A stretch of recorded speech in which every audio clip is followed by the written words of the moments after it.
Oh yeah, here we go. We are in a draft. I tried to join the Flox draft while he was live. Once again, it's not our destiny to be in there, but we got in a draft and we're here at pick 7. Oh my gosh. And the board's gonna go down. Okay, so classic, just here at pick 7, we got our Amon-Ra, Puka, or Nico.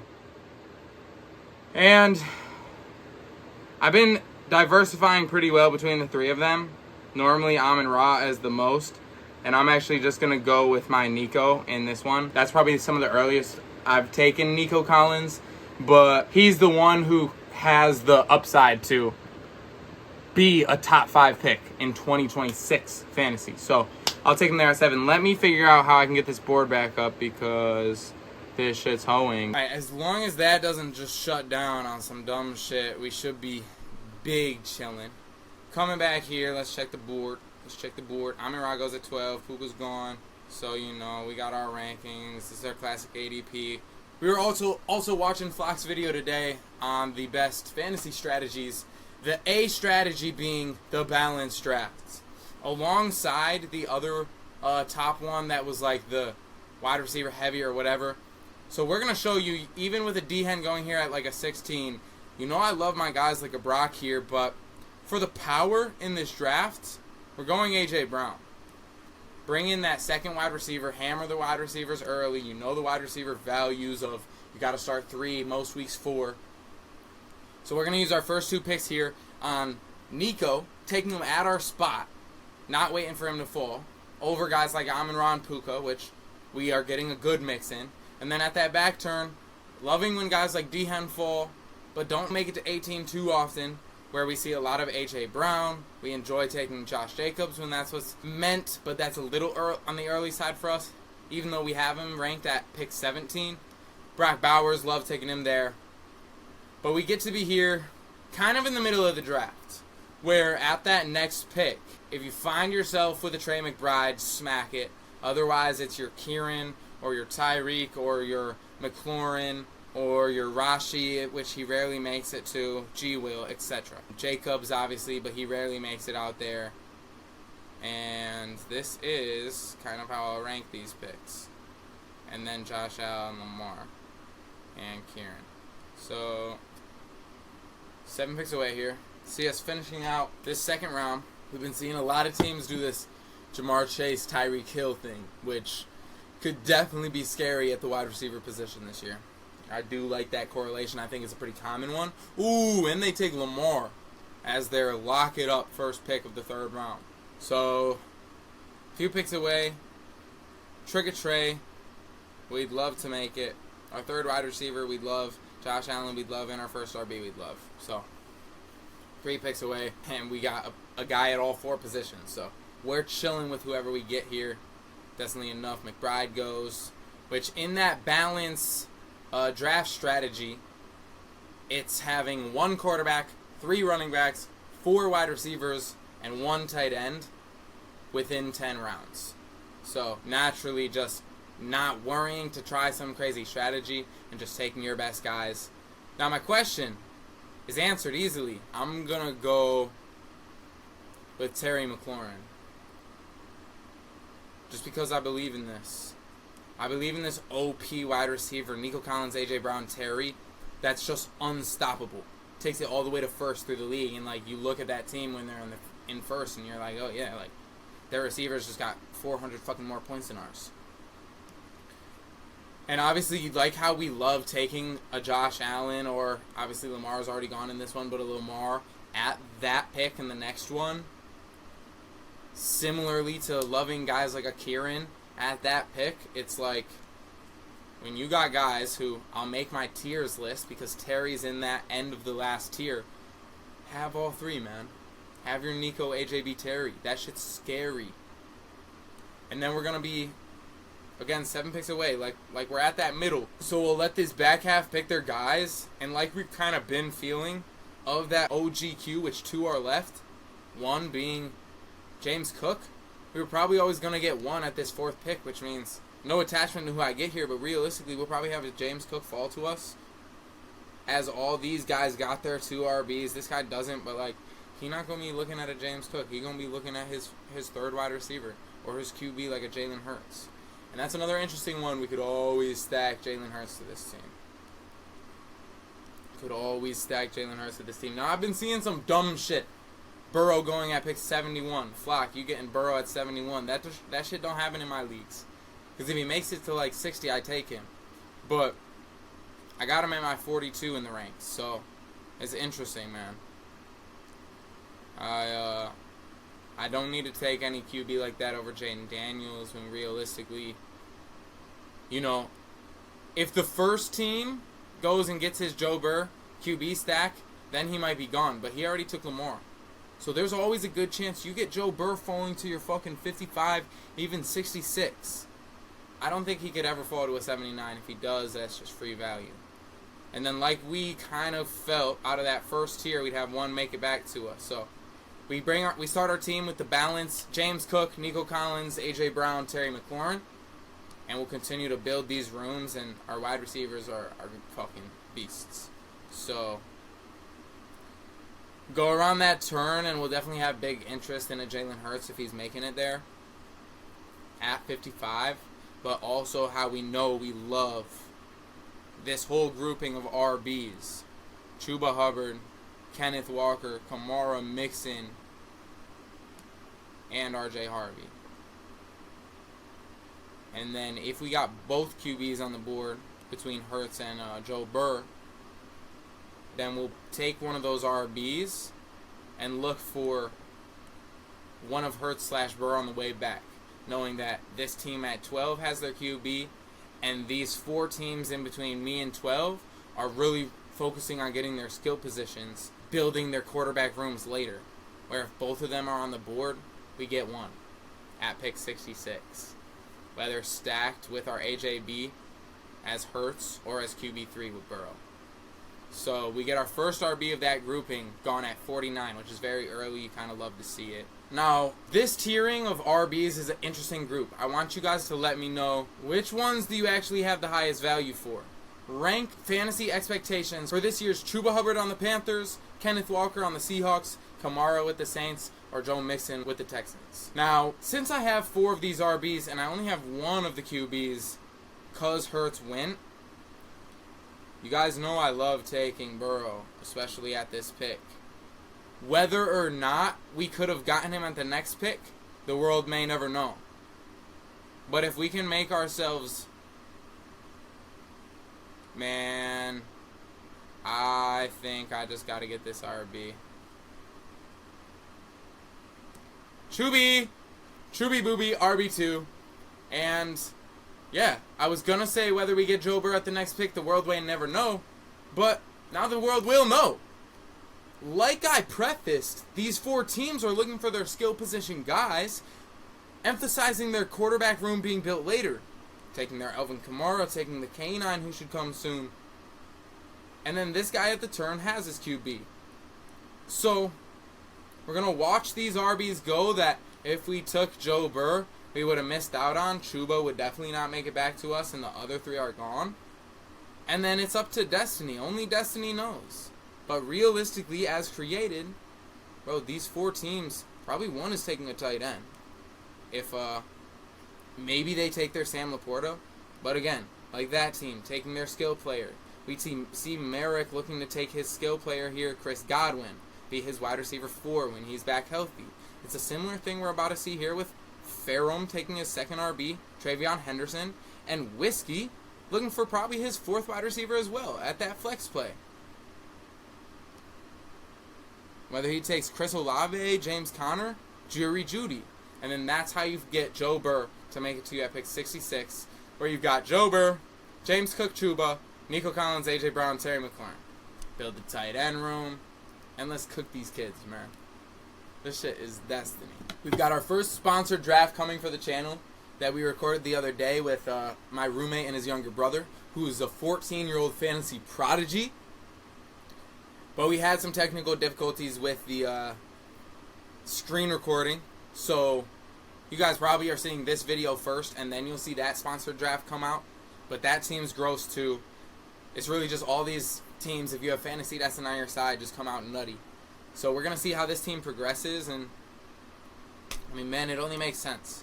with the creation powers of like what we know we have out of these fantasy football seasons, especially winning $100,000 from fantasy over under 4.2 years for 420.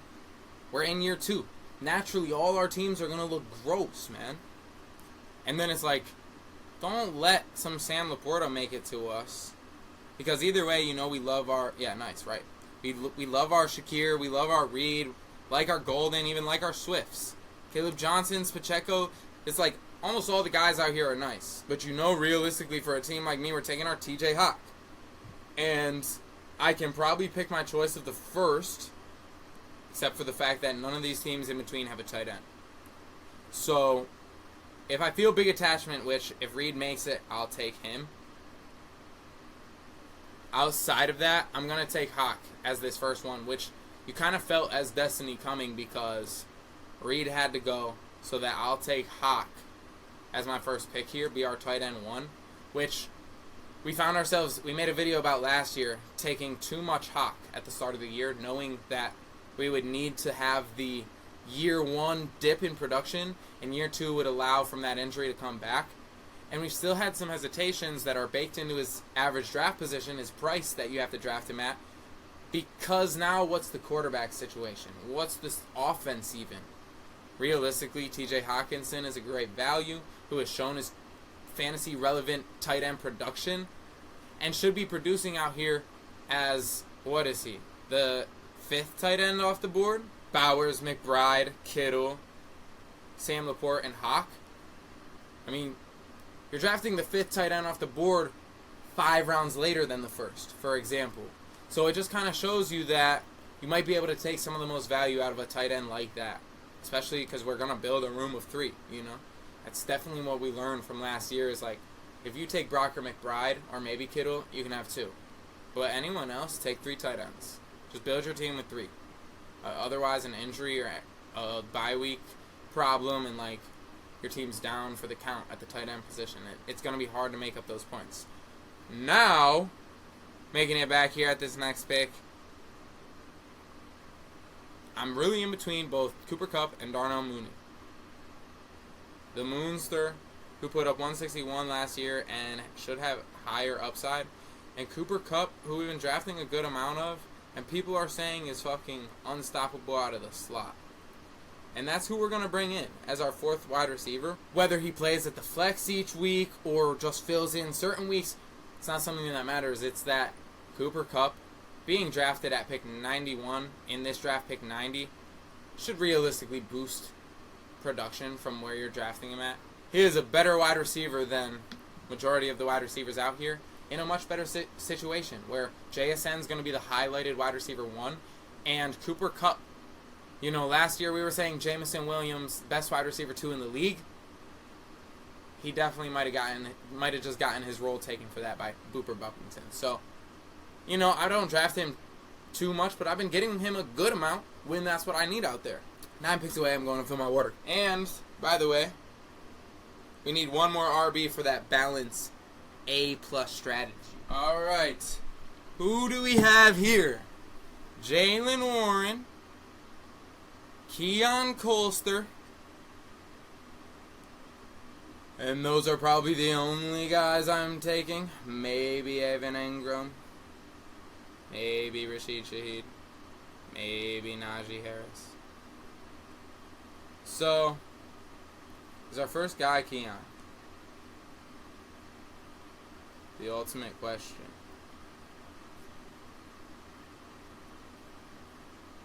You know what?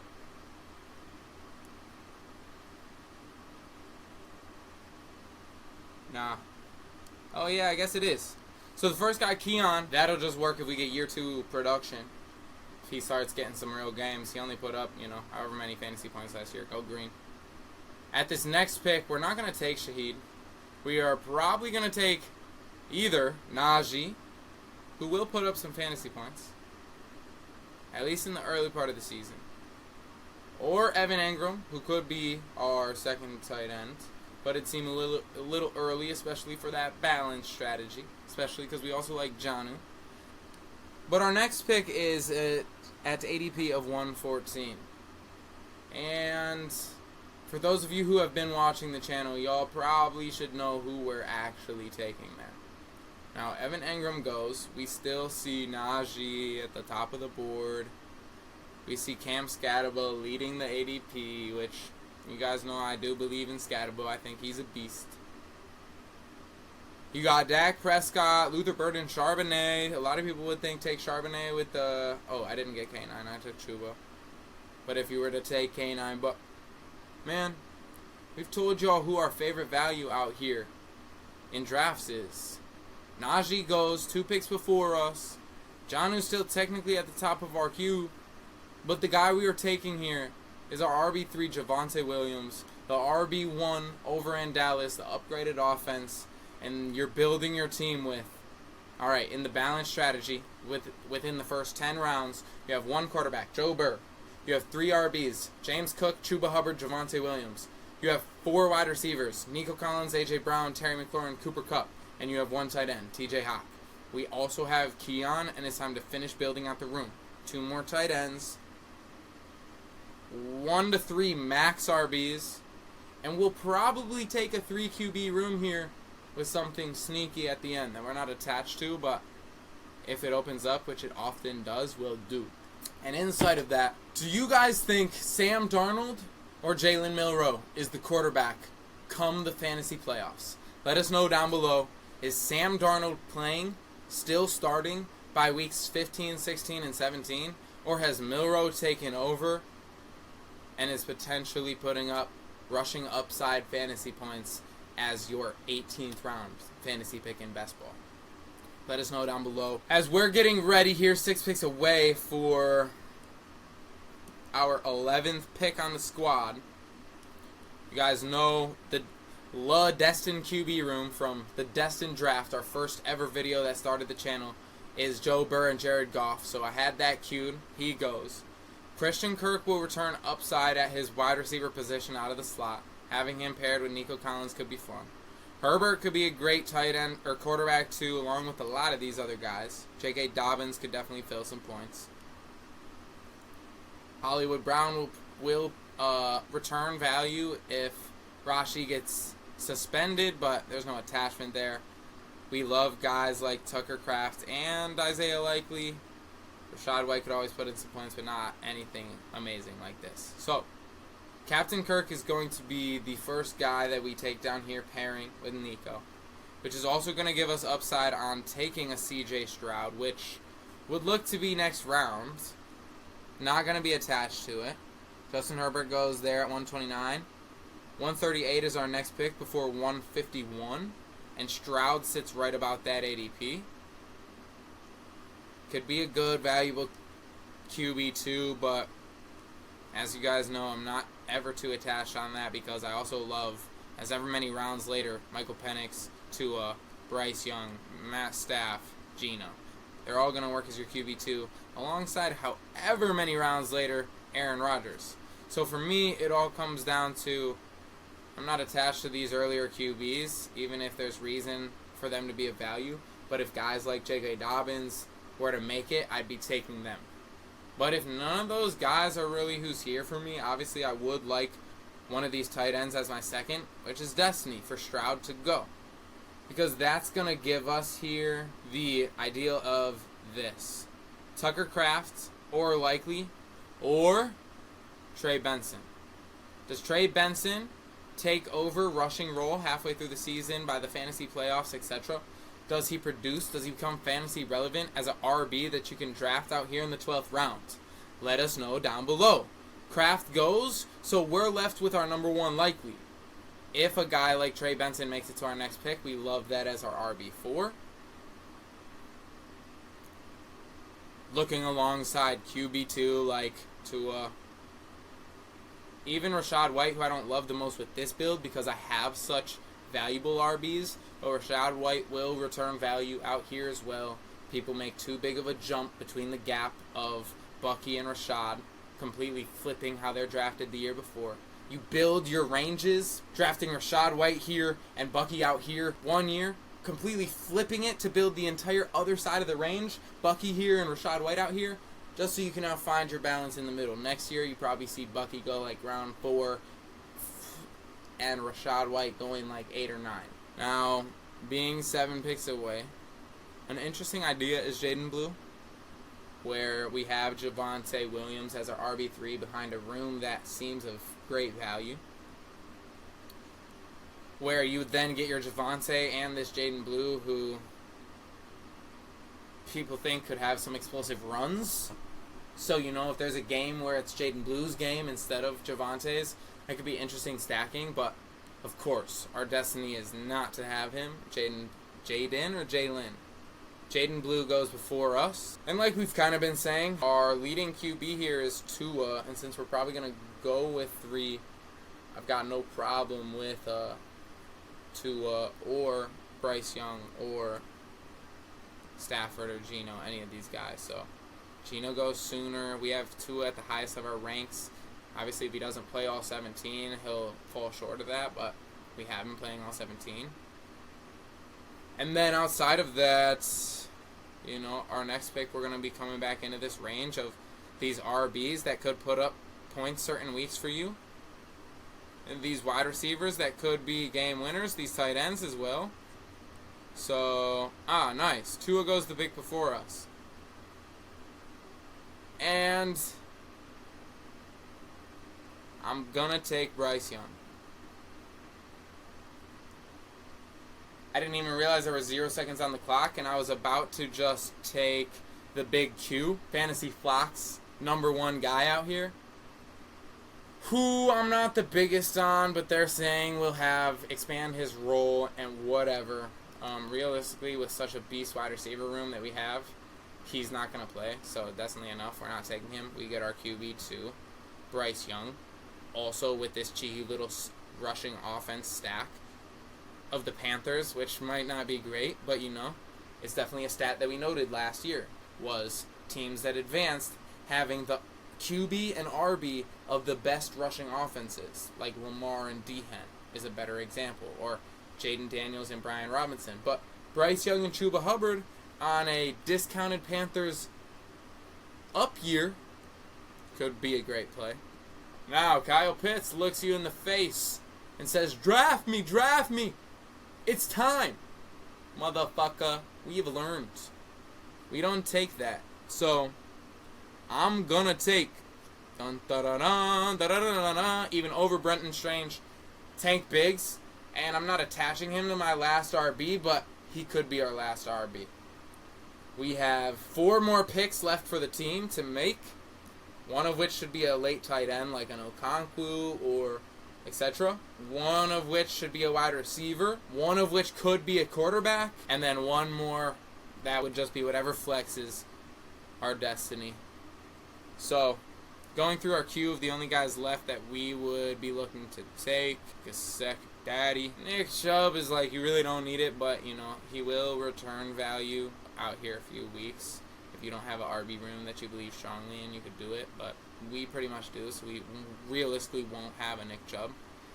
A.J. Dillon's been the guy I've been taking in a lot of my last rounds recently, just considering Will Shipley is probably going to be the 3rd back.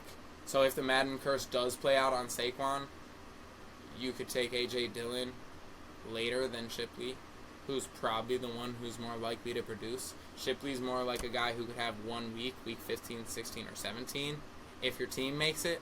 But A.J. Dillon's more the guy that's like, if he goes down, actually fill your role, putting up fantasy relevant points. So, I like both of them tight ends. Having only 4 picks left, seeing a lot of these tight ends go before our eyes, we kind of know that we've got our later tight end. So it looks like, even though Gesicki would be a fun one stacked with Joe Burr, we might have it if it's our destiny. But our actually highest viewed video on YouTube now is the best value in your 16th rounds of drafts. We took him here in the 15th, Pop Douglas. People are like, how many years are we going to keep being on Pop Douglas just for him to underproduce? Man, if y'all are going to keep thinking that Drake May is this fucking outstanding quarterback, y'all better see Pop Douglas as the realistic wide receiver 2 with the upside of being the 1, bro. Stephon Diggs is going to have struggles to start, maybe produce through the first 6 weeks of fantasy, 9 at the most, and be slow at the end again on his way out of this league. So we don't need anything like that, man. Now, The first name that pops on our board here is Calvin Austin. We could take a A.J. Dillon and our last guy, which would only leave us with one more pick here. But I think I'm going to put... Whoa. Yeah, we're taking Chig, man. We're taking Chig, man. Oh, I missed it! It's destiny. Calvin Austin at pick 186. Realistically, Aaron Rodgers, wide receiver 2. Probably the cheapest wide receiver 2 you can draft in fantasy. So, we bring Calvin Austin to definitely finish out the wide receiver room, where we got 2 picks left, and we're probably not taking an RB. We're probably taking a tight end, a third tight end like Chig, and that third final QB that I told y'all I would tell you at the end of the video, and asked you, who do we think starts come fantasy playoffs? Sam Darnold or Jalen Milroe? If Milroe starts, he could be a fantasy winner as a rushing upside QB drafted at pick 215. What's our last pick of this draft? Drafted at pick 210. So we're just gonna see what our destiny has for us to wrap up this team. But that shows you a perfect example of the balanced draft strategy, which Flock showed as the #1 highest graded strategy to win your fantasy football leagues, especially best ball, where we fill out with a team like Joe Burr, Bryce Young, possibly Milroe. 4 RBs, James Cook, Chuba, Javonte, and Tank. You've really got 3 that you know is RB1s, and then a Tank who could be a RB1, and more so is a 1A or a 1B, and has some RB1-like weeks. We see the focus of this team at wide receiver: Nico Collins, A.J. Brown, Terry, Kupp, Keon, Captain Kirk, Pop Douglas, and Calvin Austin, and then a tight end room of Hockenson, Likely, and Chig Okonkwo. Like we mentioned last year, we had the dream of the fantasy team that, before I even knew the name Chig Okonkwo, I saw number 85 on the Titans being the player that advanced our team in the playoffs. Being the player that week 15, 16, or 17, I don't know which, the team that you draft him on has to get there to begin with. But he has a week, whether this year or not. None of these things we're attached to, but we just have the dreams. So we take a Chig as our tight end 3 out here late. And we have our last player that falls to us to be a high potential quarterback with rushing upside as our last pick here in fantasy drafts to round out a team like this and show you what it looks like to win in your fantasy football drafts. We're popping out a ton more videos, a ton more drafts, and only getting closer and closer to the start of fantasy football seasons. June is finishing up. July starts to get y'all thinking about fantasy, and by the time August comes, Fantasy Destined is the best thing that ever happened to your fantasy football career. Keep watching our videos and draft the best teams you can. Whether you just draft in regular redraft PPR leagues or best ball as well, align to the best teams possible, bring in the best players, and win all your leagues. If you haven't started best ball yet, use code KingSolaire for your deposit match alongside our rankings this year, and stay tuned for the Instagram for our giveaway. Got yearly giveaways coming before this NFL season actually kicks off. We'll give you guys some funds and some draft guides so you can go draft more money-winning teams. So subscribe and follow Fantasy Destined on all platforms. Drop a like for the Destined draft we have here, and leave a comment on any things you think differently or any notes that you took that your consciousness knows as why this team wins $100,000 in fantasy football. It's destiny.